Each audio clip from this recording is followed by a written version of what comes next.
Sahabat Oasis Sabda yang terkasih, 40 hari sesudah kebangkitan Yesus, gereja merayakan Hari Raya Kenaikan Tuhan kita Yesus Kristus. Perayaan Hari Raya Kenaikan ini pertama-tama mau mengungkapkan iman gereja akan Tuhan kita Yesus Kristus yang dimuliakan. Ungkapan naik ke surga menunjuk bahwa Yesus yang wafat dan bangkit kini dimuliakan ke tempat Allah sendiri. Maka ia duduk di sisi kanan Allah Bapa yang Maha Kuasa, dan kepadanya diberikan kuasa Allah sendiri atas surga dan bumi. Katekismus Gereja Katolik mencatat, sesudah Tuhan Yesus berbicara demikian kepada mereka, terangkatlah ia ke surga, lalu duduk di sebelah kanan Allah. Markus 16 ayat 19. Tubuh Kristus telah dimuliakan pada saat kebangkitan, seperti dibuktikan oleh sifat-sifat baru dan adikodrati yang dimiliki tubuhnya mulai sekarang dan seterusnya. Tetapi selama 40 hari di mana ia dengan ramah makan dan minum bersama murid-muridnya dan mengajarkan mereka mengenai kerajaan Allah, kemuliaannya masih terselubung dalam sosok tubuh seorang manusia biasa. Penampakan Yesus lantas berakhir dengan masuknya kodrat manusiawinya secara definitif ke dalam kemuliaan ilahi yang dilambangkan oleh awan dan langit. Di sana Yesus duduk sebelah kanan Allah. Sebagai kecualian dan hanya satu kali, ia menunjukkan diri dalam suatu penampakan terakhir kepada Paulus, seperti kepada anak yang lahir cacat dan menjadikan dia rasul. Makna kenaikan Yesus Kristus dari segi teologi, kebangkitan Yesus dan kenaikan Yesus ke surga mau mengungkapkan kebenaran iman yang sama, yaitu bahwa Yesus telah dipermuliakan oleh Bapa sesudah ia melaksanakan tugasnya di dunia ini.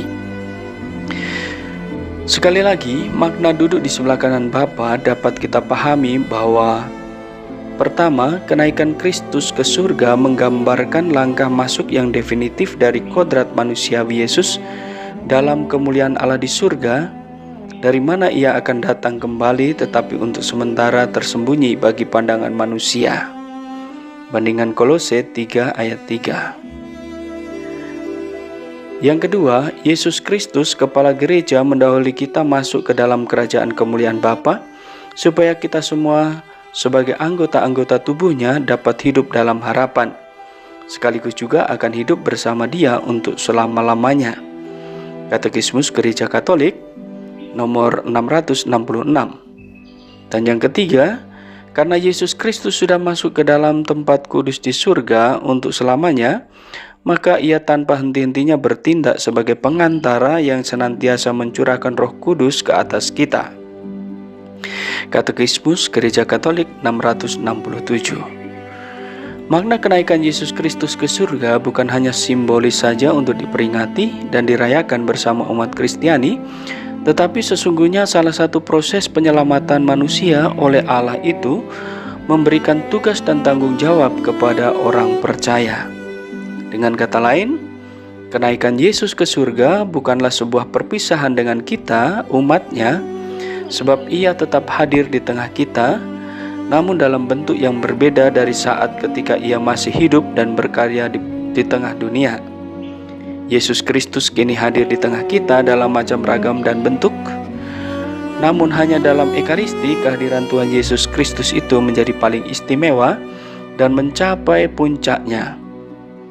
Maka sekarang menjadi tugas gereja untuk bersaksi mengenai Kristus ini kepada dunia.